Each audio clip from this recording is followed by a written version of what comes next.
বন্ধুরা,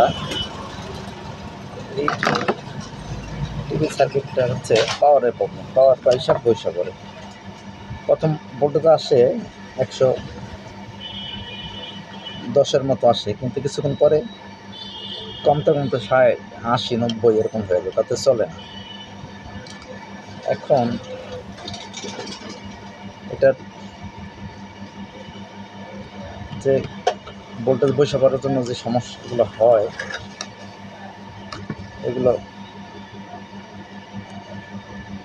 দেখতেছি, কিন্তু রোগটা পাইতেছি না। দেখা যাক কি হয়েছে, কোথায় আটকে আছে বুঝতে পারছি না।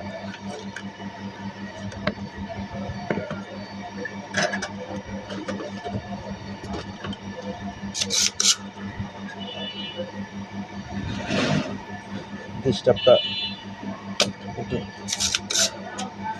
জটিল হয়েছে। যেগুলোর জন্য, এই সমস্যার জন্য যেই পার্টসগুলো দায়ী, ওগুলো দেখা যায় ঠিক আছে, কিন্তু কোথা থেকে যে খারাপ হয়ে গেছে লোকটা পাইতেছি না। পাবো, একটু সময় লাগবে, পাওয়া যাবে, কিছু সময় লাগবে।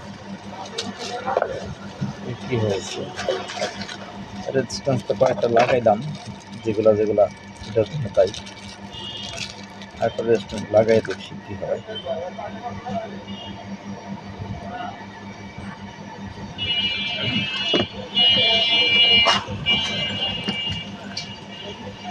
দেখা যাক কি অবস্থা।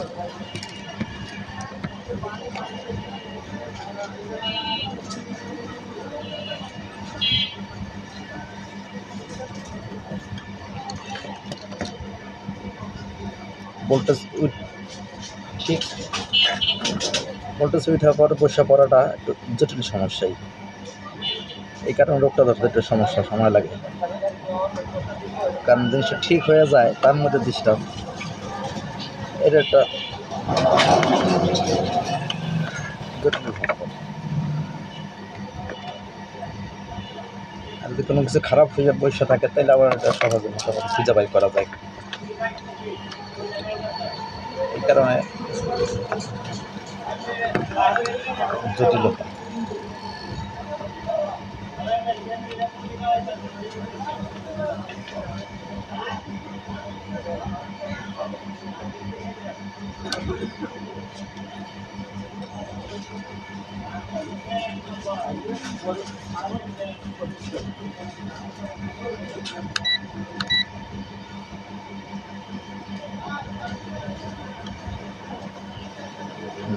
ভোল্টেজ উঠলো, কিন্তু এখন হয়ে গেছে 80 ভোল্টেজ, তার হবে না, চলবে না। দেখতে